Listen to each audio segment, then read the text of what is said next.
안녕하십니까. 저는 서울대학교 산업공학과 DSBA 연구실 박사과정 박진우입니다. 제가 이번 세미나를 통해서 리뷰드릴 논문은 Periodicity Decoupling Framework for Long-Term Series Forecasting이라는 이름의 연구입니다. 해당 연구는 현재 아이클리어 2024에 억셉된 연구입니다. 해당 논문 리뷰는 다음과 같은 순서로 진행하도록 하겠습니다. 먼저 오버뷰에서는 해당 연구에 대한 간략한 소개를 드린 후에 해당 연구를 이해하기 위해 필요한 백그라운드, 그리고 메소드, 그리고 익스페리먼트 컨클루전 순으로 말씀드리면서 발표를 마무리하도록 하겠습니다. 먼저 오버뷰입니다. 해당 논문에서 제안하고 있는 연구의 이름은 해당 논문의 이름에서도 알 수 있듯이 Periodicity Decoupling Framework입니다. 이 모델을 한 문장으로 간략하게 표현을 한다면 이 시계열 데이터에 내재된 복잡한 패턴을 분리하여 모델링하는 프레임워크를 제안한다고 보실 수 있습니다.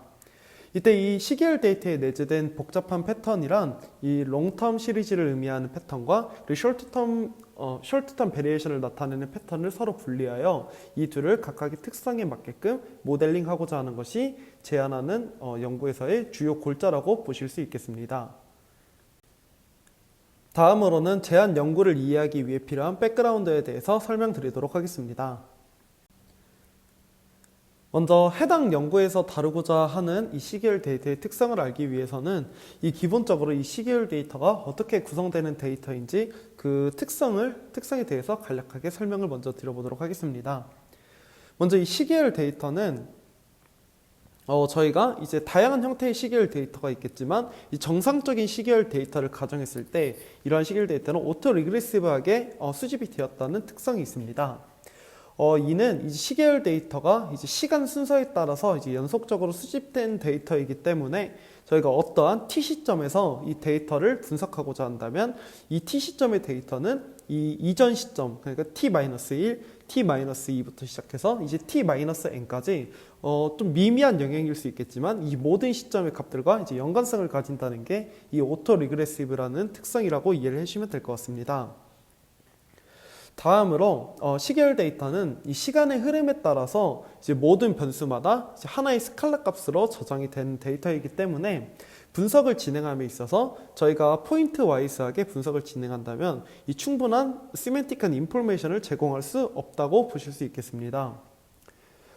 이렇게 단지 저희가 하나의 시리즈만을 이용했을 때 얻을 수 있는 정보가 제한적이라는 이 시계열 데이터의 한계로 인해서 최근 연구들에서는 이 시계열 데이터가 이 오토 리그레시브하게 수집됨으로써 얻을 수 있는 이러한 고유한 특성들을 추가적으로 고려하는 방법들을 많이 연구가 되고 있는 최근의 이 시계열 데이터의 연구 추세라고 보시면 될 것 같습니다. 그 다음으로는 시계열 데이터에서의 멀티 페리오디시티라는 특성에 대해서 설명을 드리도록 하겠습니다. 먼저 시계열 데이터는 제가 이전에 말씀드린 것처럼 오토 리그레시브하게 수집이 되기 때문에 가지게 되는 이 고유한 특성들이 있습니다. 그중 대표적인 몇 가지가 있지만 그 중에 이제 해당 연구에서는 이 페리오디시티라는 부분에 대해서 중점적으로 이제 잡고 연구를 진행하고 있습니다. 이때 이 멀티 페리오디시티라는 점은 하나의 시계열 데이터에도 다양한 주기가 존재한다는 것입니다.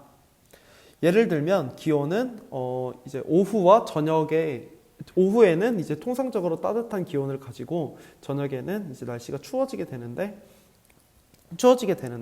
이제 크게 보면 이제 사계절을 가지고 있는 만큼 1년마다도 주기성을 가지고 있다고 볼 수 있습니다.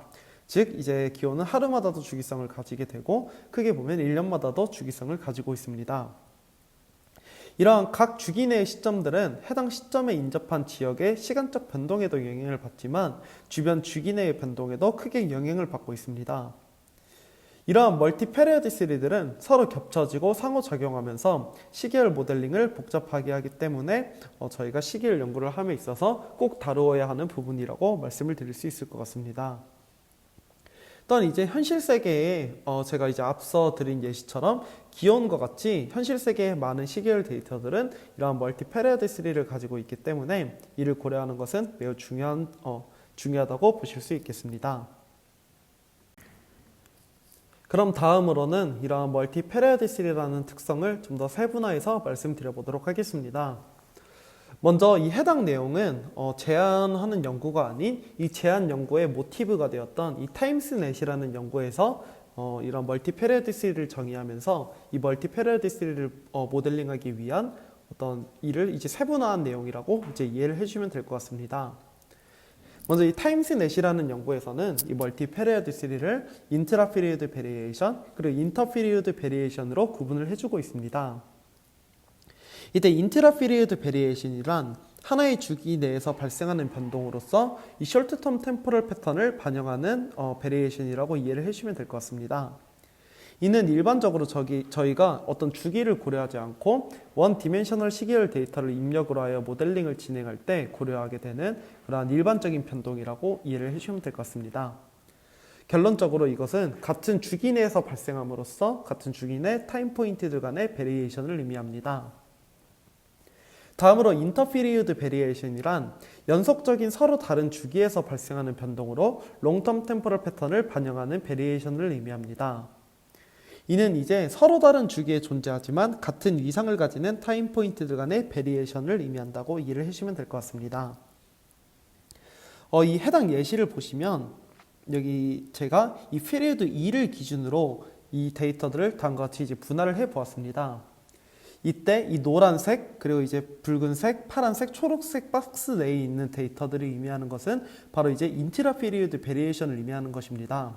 이들은 이제 동일한 주기 내에서 발생하는 변동이라고 이제 이해를 해주시면 될 것 같습니다. 다음으로 이제 이 빨간색 포인트들과 그리고 이제 파란색 포인트들로 이제 연결된 이 점들 같은 경우에는 저희가 일반적으로 시계열 데이터를 모델링함에 있어서 이제 주변에 있는 데이터들이 아니기 때문에 이제 모델링 과정에서 이 데이터들의 중요도가 쉽게 반영될 수 있는 데이터들의 위치는 아니라고 이제 이해를 하실 수 있을 것입니다. 그러나 이제 사실 이 데이터들은 서로 다른 주기에 있고 위치만 떨어져 있지 어떤 서로 다른 주기에서 동일한 위상을 가지고 있기 때문에 모델링 과정에서 유의미한 영향을 끼칠 수 있는 데이터 포인트들이므로 이들 역시 모델링 과정에서 함께 이용할 수 있어야 한다는 것이 이 타임스넷에서의 인트라피리오드 베리에이션 그리고 인터피리오드 베리에이션이라고 이해를 해주시면 될 것 같습니다.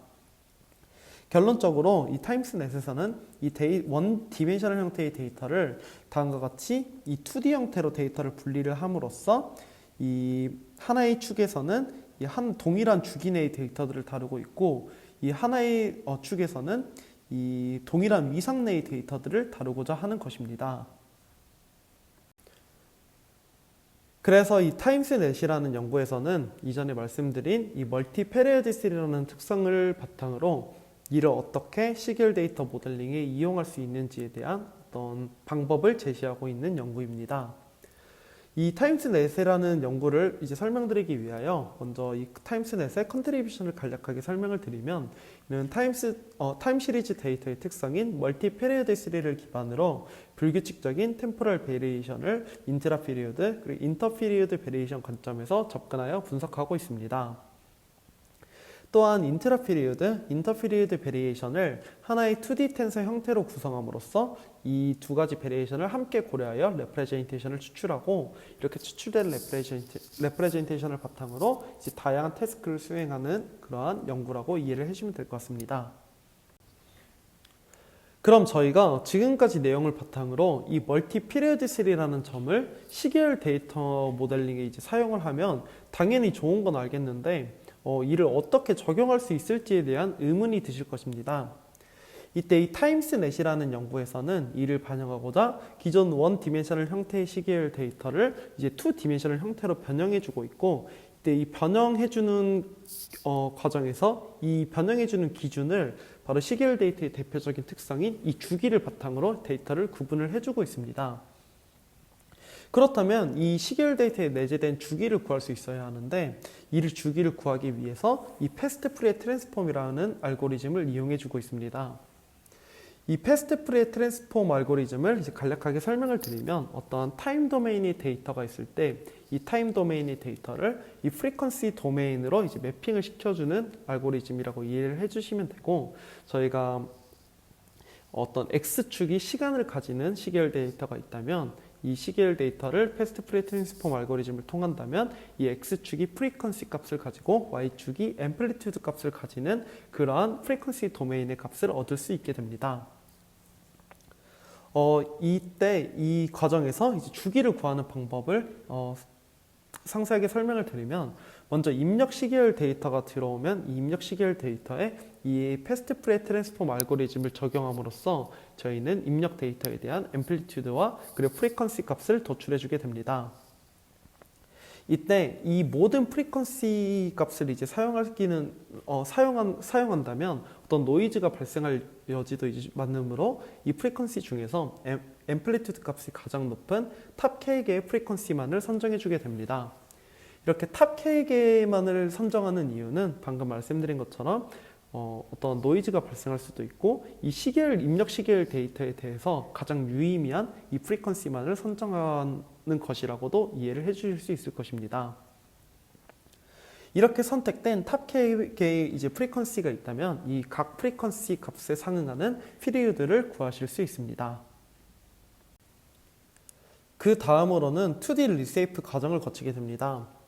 이전 과정에서 구해진 이 탑 K개의 프리퀀시와 피리어드를 바탕으로 저희는 input 1 dimensional time series 데이터를 총 K개의 2D 텐서 형태로 리세이핑 해주게 됩니다. 이렇게 변형된 형태의 데이터는 추후에 이제 모델링 과정을 통해서 이제 아웃풋을 도출하게 되는 것입니다. 이런 추가적인 모델링 과정은 사실 해당 논문 세미나에서 다 말씀드리기에는 조금 이제 어려운 부분이 있어서 이제 궁금하신 분은 제가 위에 이제 링크를 달아두신 이 해당 링크 내용을 유튜브에 이제 검색을 해주시면 제가 리뷰한 이제 논문 영상을 보실 수 있을 것입니다. 사실 이러한 설명만을 듣고 해당 모든 내용을 이해하기는 어렵기 때문에 제가 다음과 같이 예시를 준비해 보았습니다. 먼저 다음과 같이 이 붉은색으로 표현되는 이 다별량 시계열 데이터가 있는데, 이 다별량 시계열 데이터의 윈도우 랭스는 20, 그리고 차원의 수는 5라고 가정을 해보도록 하겠습니다. 그리고 이러한 다별량 시계열 데이터가 패스트 프레 트랜스폼을 통해서 구해진 어떠한 주기가 있을 때 이 주기가 3이라고 주기가 아닌 이 프리퀀시가 3이라고 가정을 해보도록 하겠고, 이 프리퀀시를 통해 도출된 주기가 이제 7이라고 가정을 해보도록 하겠습니다. 저희는 가장 먼저 이 윈도우 랭스를 구해진 주기로 나눌 수 있을 만큼 최소한의 패딩을 추가해 주게 됩니다. 그래서 저희는 이 윈도우 랭스 20에 추가적인 패딩 1을 더해 줌으로써 구해준 주기인 7로 이제 나눌 수 있는 형태로 이제 만들어주게 되는 것입니다. 이렇게 패딩을 더해 주었다면 저희는 오른쪽과 같이 이제 리세이핑을 진행을 해주게 됩니다. 그래서 이렇게 리세이핑된 데이터가 결국 무엇을 의미하느냐라고 이제 의문이 있으실 수 있는데, 이 리세이핑된 데이터의 이 컬럼축은 이제 동일한 주기 내의 데이터들을 의미하고, 이 로우 축은 이제 동일한 위상 내의 데이터들을 의미하게 되는 것입니다. 이 해당 예시에서 보시면 이 1, 그리고 이 2, 그리고 이 3은 사실 저희가 이 시계열 데이터 모델링에 함에 있어서 이제 멀리 떨어져 있는 점들이기 때문에 서로의 모델링 과정에 크게 관여되지 않을 수 있는 데이터 포인트들입니다. 그러나 저희는 이렇게 데이터를 2D 형태로 변화를 시켜주게 됨으로써 서로 이제 멀리 떨어져 있는 데이터 포인트이지만 서로 이제 어떠한 주기를 고려해 봤을 때 서로 다른 주기 내에서 동일한 위상 내에 있는 데이터 포인트들이므로 이들 역시도 함께 고려해서 모델링을 하고자 하는 것이 이 타임스넷에서의 주요한 골자라고 이해를 해주시면 될 것 같습니다. 그럼 이러한 백그라운드 내용을 바탕으로 이제 제안 연구에서 말하고 있는 이 연구의 방법론에 대해서 설명을 드리도록 하겠습니다. 먼저 해당 연구의 문제 제기에 대해서 말씀을 드려보도록 하겠습니다. 이 해당 연구는 제가 백그라운드에서 말씀드렸던 타임스넷이라는 연구에서 이제 대부분의 내용을 차용해온 연구이기 때문에 이 역시도 타임스넷과 동일하게 이 멀티페리어딕스라는 부분에 대해서 이제 문제 제기를 진행하고 있습니다. 먼저 멀티페리어딕 디커플링이란 부분입니다. 이는 원 디멘셔널 시계열 데이터를 통해서 얻을 수 있는 정보는 한정적이기 때문에 더 많은 정보를 반영할 수 있는 방법이 필요하다고 말을 하고 있습니다. 이 역시 타임스냅과 동일하게 주기성을 기반으로 2디멘셔널 형태로 데이터를 변형한 후에 롱텀 베리에이션과 숏텀 베리에이션으로 베리에이션을 나타낼 수 있는 데이터의 포맷으로 디커플링을 하자는 것입니다. 다음으로는 듀얼 베리에이션 모델링입니다. 이렇게 디커플링된 서로 다른 베리에이션들은 서로 다른 특징을 보이고 있기 때문에 각 특징에 적합한 모델링이 필요하게 됩니다. 저희가 직관적으로 생각했을 때도 이 숏텀을 나타내는 패턴과 롱텀을 나타내는 패턴은 이제 확연한 차이가 있을 것이기 때문에 이 둘의 동일한 어떤 모델링을 진행해 준다면 좋은 결과가 있지는 않을 것입니다. 그래서 제한 연구에서는 각각 이제 롱텀 베리에이션 모델링의 강점을 보이는 트랜스포머 모델과 숏텀 베리에이션 모델링의 강점을 보이는 CNN을 각각 이용해 주고 있습니다. 다음으로는 이 제한 연구에 대해서 자세하게 설명을 드리기 전에 이 제한 연구의 이 간략한 모델 구조를 설명을 먼저 드리도록 하겠습니다. 먼저 이 제한 연구는 멀티 피리오딕 디커플링 블록, 그리고 듀얼 베리에이션 모델링 블록, 그리고 베리에이션 어그리게이션 블록으로 나누어져 있습니다. 이때 이 멀티 피리오딕 디커플링 블록 같은 경우에는 하나의 인풋 시계열 데이터가 들어오면 이 인풋 시계열 데이터 내에서 롱텀 베리에이션 패턴을 나타내는 데이터와 숏텀 베리에이션 패턴을 나타내는 데이터의 형태로 두 가지 데이터 형태를 분리시켜주는 단계입니다. 다음으로 이 듀얼 베리에이션 모델링 블록은 이렇게 분리된 그 데이터의 베리에이션 형태들은 서로 다른 특성을 가지기 때문에 각자에 알맞는 그런 모델링 과정을 진행해주는 블록이라고 이해를 해주시면 될 것 같습니다. 마지막으로 베리에이션 어그리게이션 블록에서는 저희가 탑 K개만큼의 이 모델링을 진행을 하기 때문에 이 탑 K개 모델링을 통해 나온 아웃풋들을 어떻게 합쳐줄 수 있는지 그러한 것들을 진행하는 블록이라고 이해를 해주시면 될 것 같습니다. 다음으로 이 포뮬레이션입니다. 저희가 이 시계열 데이터를 딥러닝을 통해 다루는 데 있어서 기본적으로 다음과 같은 형태의 데이터를 이용을 하고 있는데, 먼저 이 히스토리컬 인풋 시리즈를 보시면 이 스몰 t로서 이 데이터가 구성이 되게 됩니다. 이때 t는 이 다별량 시계열 데이터를 가정을 하고 있기 때문에 이 다별량 시계열 데이터의 차원을 의미한다고 봐주시면 될 것 같습니다. 즉 이제 과거 시점에 총 t개만큼의 이제 데이터를 넣어서 이제 인풋으로서 사용하겠다는 것이고, 저희가 프레딕트 아웃풋 시리즈를 보시면 라지 t만큼, 즉 t 시점에서 스몰 t 시점에서 라지 t 시점만큼 어느 정도까지의 데이터를 예측할 것인지를 결정하는 그런 하이퍼 파라미터라고 봐주시면 될 것 같습니다. 이 역시 이 동일한 형태의 이 다별량 시계열 데이터이기 때문에 총 d개만큼의 변수를 가지는 것을 확인하실 수 있습니다. 먼저 멀티 피리오딕 디커플링 블록입니다. 해당 블록의 목적은 이 원 디멘셔널 구조의 타임 시리즈 데이터는 인접한 시점에 대한 변동만을 파악할 수 있기 때문에 전체적인 구조 파악에 있어서 부적절한 데이터 형태이지만 주기성을 기반으로 2D 형태로 만들어 줌으로써 동일 주기 그리고 동일 위상의 데이터까지 이용이 가능하다는 것을 모티브로 하고 있습니다. 그래서 이 멀티 피리오딕 디커플링 블록은 다음같이 총 3가지의 컴포넌트로 나누어 볼 수 있을 것 같은데, 먼저 페리오드 3 익스트랙터와 피리오드 베이스드 리쉐이퍼를 통해서 이 원 디멘셔널 타임 시리즈 데이터를 2디멘셔널 텐서 형태로 변화를 시켜주고 있고, 다음으로 템포럴 베리에이션 디커플러에서는 변형된 2D 형태의 데이터를 각각 이제 피리오드 패칭, 프리퀀시 슬라이싱을 통해서 롱텀 인포메이션 그리고 숏텀 인포메이션을 담고 있는 데이터의 형태로 디커플링을 해주는 것입니다. 가장 먼저 피리오드 3 익스트랙터입니다. 해당 연구도 이전에 말씀드린 타임스냅과 동일하게 이 데이터를 원 디멘셔널 형태에서 2디멘셔널 형태로 만드는 데 있어서 데이터의 주기를 이용해 주고 있습니다.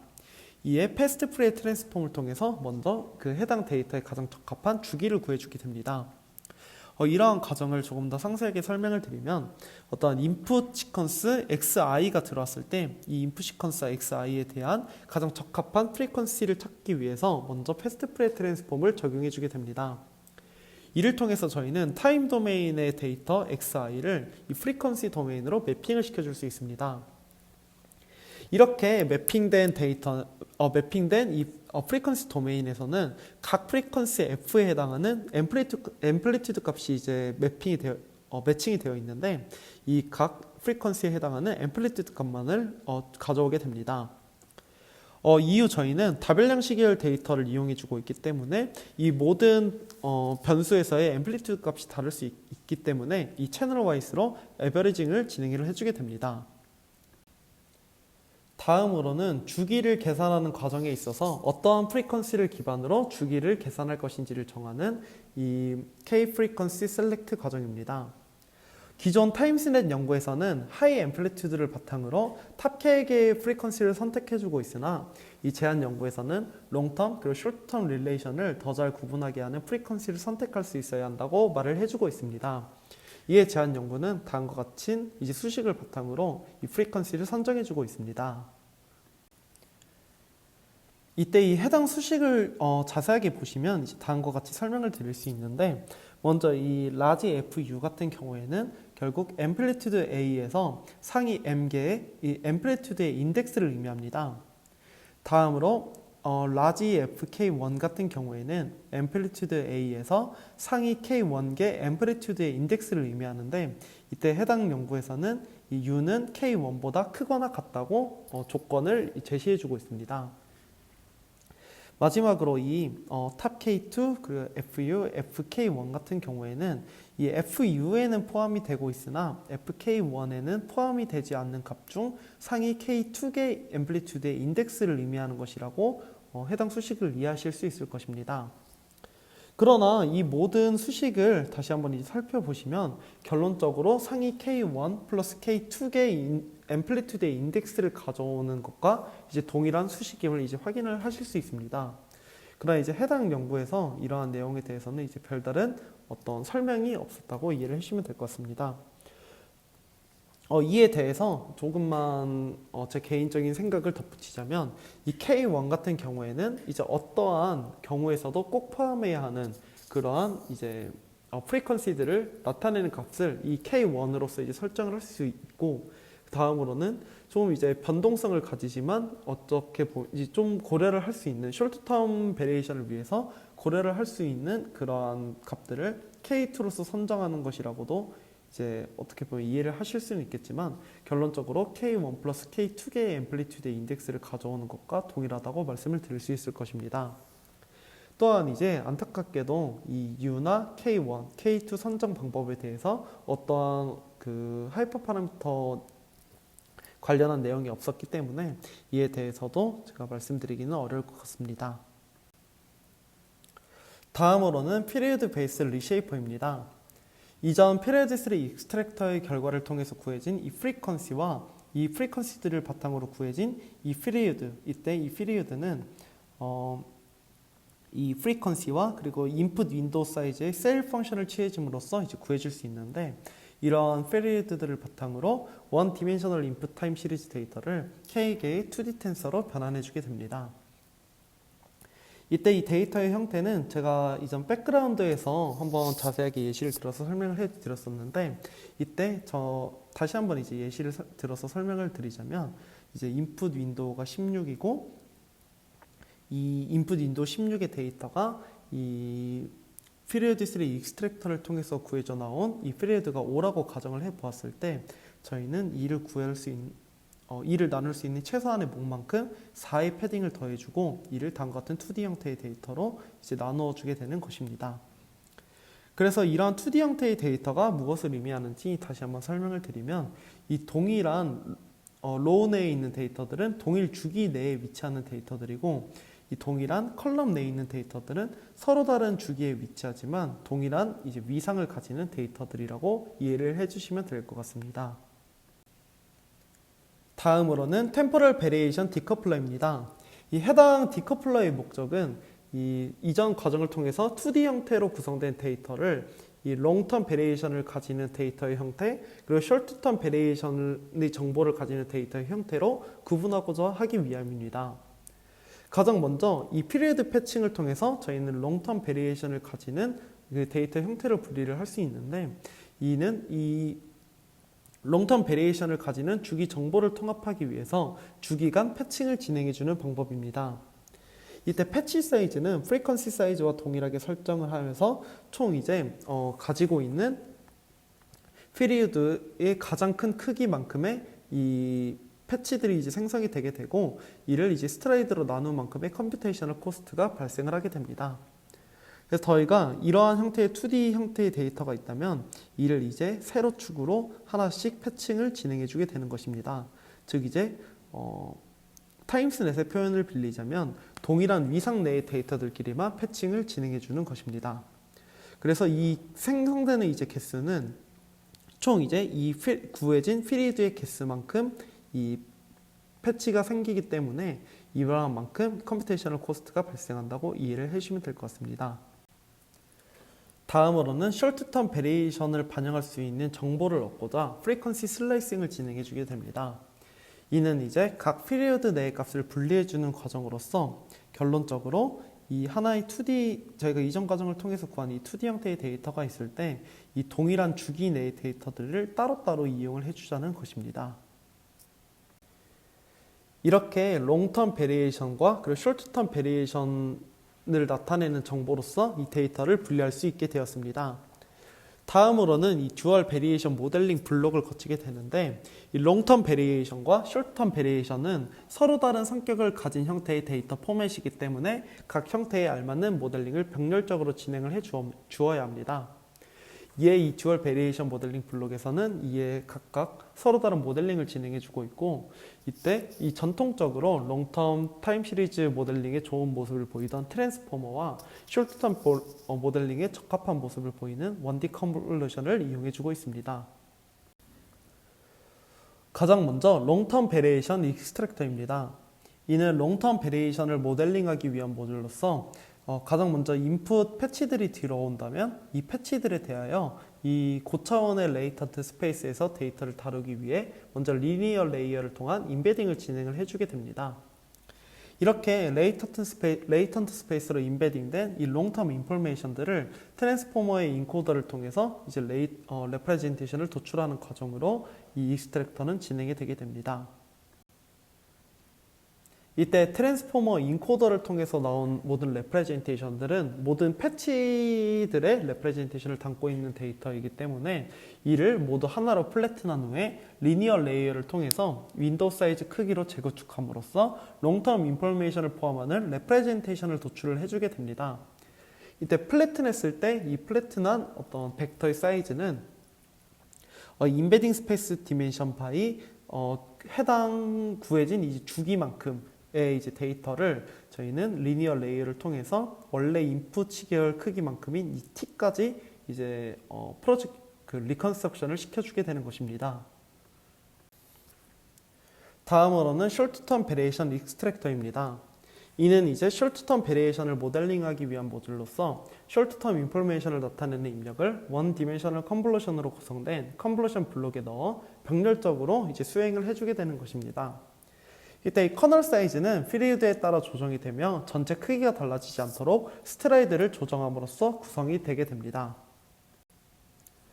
이렇게 컨볼루션 과정을 거친 후에 저희는 숏텀에서의 최종 예측값을 얻기 위하여 이 모든 결과들을 컨캣 해준 후 이 패딩된 부분을 이제 트렁케이트 해주게 됩니다. 이를 이제 피규어로서 확인을 해주시면 다음과 같이 이 주황색, 이 푸른색, 노란색, 빨간색 부분들을 각각 따로 이제 모델링을 진행해 준 후에 다음과 같이 이제 하나의 어떤 벡터로 다시 이제 컨캣을 해준 후에 저희가 이전에 이 데이터를 2D 리쉐이프하는 과정에서 추가적인 패딩을 붙여 주었었는데 그 패딩된 부분만큼 트렁케이트를 진행해 주게 되는 것입니다. 이후에는 이 롱텀 베리에이션 익스트랙터에 나온 결과값과 이 숏텀 베리에이션 익스트랙터를 통해 나온 결과값을 더해 줌으로써 이 연산을 진행해 주게 됩니다. 다음으로는 이 베리에이션 어그리게이션 블록입니다. 해당 블록은 다음과 같이 컨캐트네이트 그리고 리니어 레이어로 이제 이루어져 있는데, 이 해당 블록의 목적은 듀얼 베리에이션 모델링 블록에서 도출된 모든 탑 K 페리어드의 결과물을 통합하는 과정이라고 이해를 해주시면 될 것 같습니다.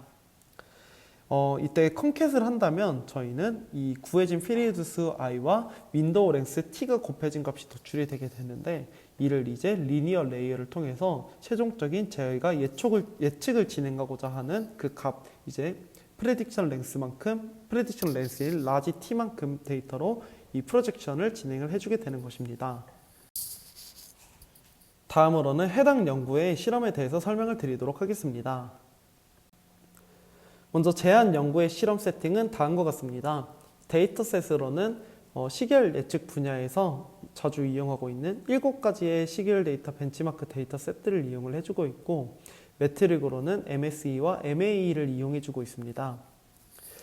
이때 기존 컨벤셔널한 세팅과는 조금 다른 점이 이 다양한 룩백 윈도우 크기에 따라서 성능이 달라지는 점을 고려해서 이 각각의 모델에서 최고의 성능을 보이는 설정을 기준으로 삼고자 원본 논문의 결과를 기재해주고 있습니다. 이에 이 베이스라인 항목을 보시면 제가 모델 이름 옆에 괄호를 표기해 두었는데, 이 괄호가 의미하는 것이 바로 이 해당 모델의 인풋으로 사용된 시계열 데이터의 크기를 의미합니다. 그럼 이제 메인 실험 결과에 대해서 말씀드리도록 하겠습니다.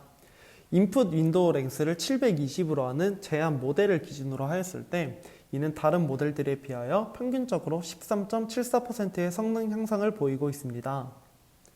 또한 전체 세팅에서 다수의 최상위 그리고 차상위 성능을 달성하여 평균적으로 다른 모델들에 비하여 좋은 모습을 보이고 있다는 점을 확인하실 수 있습니다. 해당 실험 결과에서 이제 좀 추가적으로 확인하면 좋을 것이, 이 기본적으로 트랜스포머 모델들의 경우 인풋 길이가 늘어날수록 노이즈의 영향으로 인해 더 안 좋은 모습을 보이는 경향이 있으나, 이 PDF의 경우에는 이 큰 값의 룩백 윈도우에서도 좋은 모습을 보이고 있음을 확인하실 수 있습니다. 다음으로는 이 제한 연구뿐만 아니라 최근 다양한 시계열 관련 연구들에서 이 패칭 방법을 이제 이용을 해주고 있는데, 이러한 패칭의 효용성에 관한 분석 실험 결과입니다. 앞서 말씀드린 것처럼 최근 시계열 분야에서는 이러한 패칭을 사용함으로써 시계열의 로컬리티 정보를 보존할 수 있기에 더 좋은 성능을 보인다고 말을 해주고 있습니다. 그러나 기존에는 이러한 패칭에 대해서 이제 정확한 어떤 효용에 대한 연구 분석이 없었으나, 이 제한 연구의 실험에서는 이 패칭에 대한 효능을 파악하고자 이 시멘틱 인포메이션을 강조하는 경우와 롱텀 인포메이션을 강조하는 경우로 나누어서 비교 실험을 진행해주고 있습니다. 이때 시멘틱 인포메이션을 강조하는 경우가 사실 어떤 다른 경우가 아니라 패치의 크기가 큰 경우를 의미하고, 롱텀 인포메이션을 강조하는 경우는 이 패치의 수가 많은 경우를 의미합니다. 이를 비교하고자 이 패칭이란 방법론을 사용하고 있는 이 처음 제시했던 그러한 연구이기도 한데, 이 패치 TST와 이 비교를 하고 비교 실험을 진행을 해주고 있습니다. 이때 이 패치 TST 336 같은 경우에는 이 패치 TST의 오리지널 세팅으로 패치 사이즈는 16, 스트라이드는 8로 하여 총 이제 42개의 패치가 발생하는 경우입니다. 다음으로 패치 TST 336 별은 패치 사이즈는 64, 스트라이드는 14로 패치의 수가 총 24개가 발생하는 경우입니다.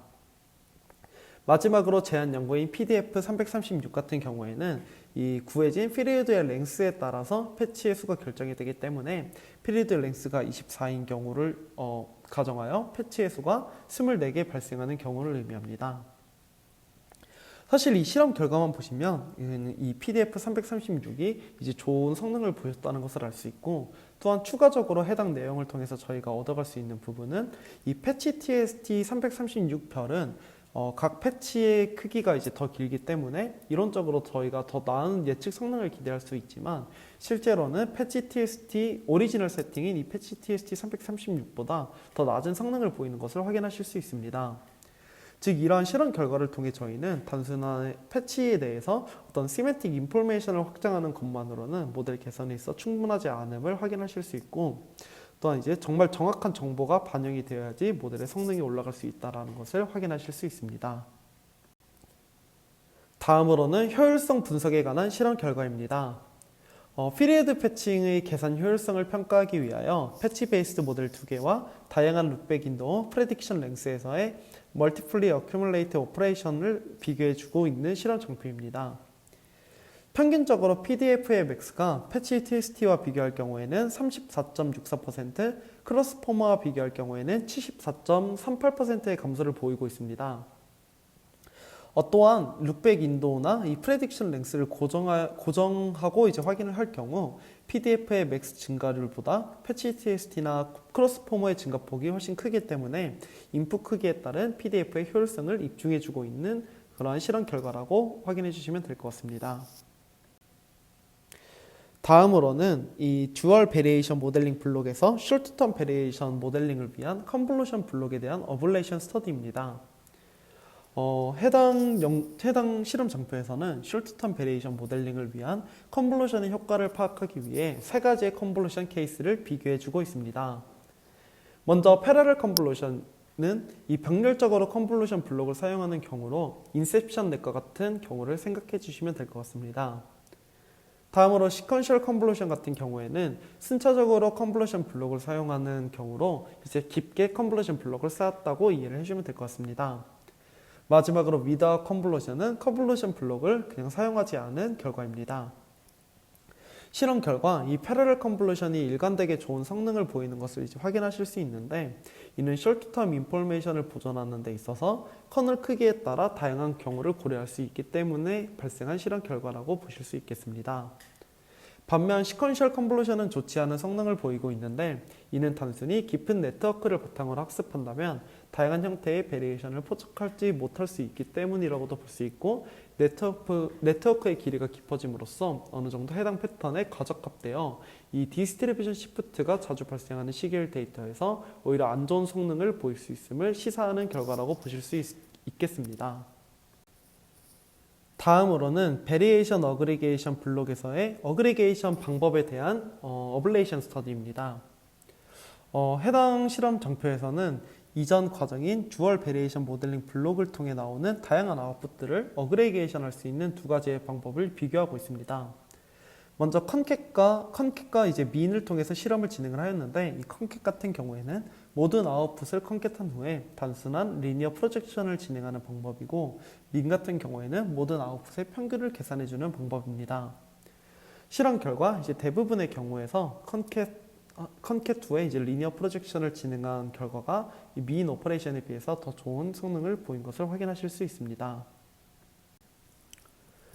다음으로는 이 제한 연구에서 이제 강점으로 잡고 있기도 한 이 컴플렉시티 애널리시스에 대한 실험 결과입니다. 기존 트랜스포머 기반 모델들은 이제 너무 잘 아시고 계시겠지만 이 컴퓨테이셔널 컴플렉시티에 대한 이제 다양한 문제점들이 존재합니다. 이를 좀 더 자세하게 분석을 하고자 이 제한 연구에서는 다양한 모델들의 이 이론적인 복잡도라고 할 수 있는 이 비고 노테이션을 바탕으로 이러한 복잡도를 계산을 해주고 있고, 이때 이 T 같은 경우, 스몰 T 같은 경우에는 룩백 윈도우 사이즈, 라지 T 같은 경우에는 프레딕션 윈도우의 사이즈, 스몰 D는 디멘션의 수, 그리고 이제 P 같은 경우에는 패치 기반 방법론들에서 사용하는 패치의 숫자를 의미합니다. 이때 복잡도를 줄이기 위한 이제 시간 순서대로 봤을 때 복잡도를 줄이기 위해서 이제 모델의 발전이 이제 이루어졌고, 이론적으로 이제 많은 복잡도 감소가 이루어진 것을 확인하실 수 있습니다. 그러나 사실 실질적으로는 어떤 모델링을 하는 과정에서 실질적으로는 이 큰 감소가 이루어지지 않고 있다고 말을 해주고 있습니다. 사실 이는 이 해당 연구에서 이제 처음으로 말한 내용은 아니고 이 디리니어라는 연구를 통해서 이제 확인을 하실 수 있는데, 해당 연구를 보시면 실질적인 시간을 계산을 하였을 때는 이러한 어떤 그 컴플렉시티에 대해서 큰 변화가 없었다고 이제 말을 하고 있습니다.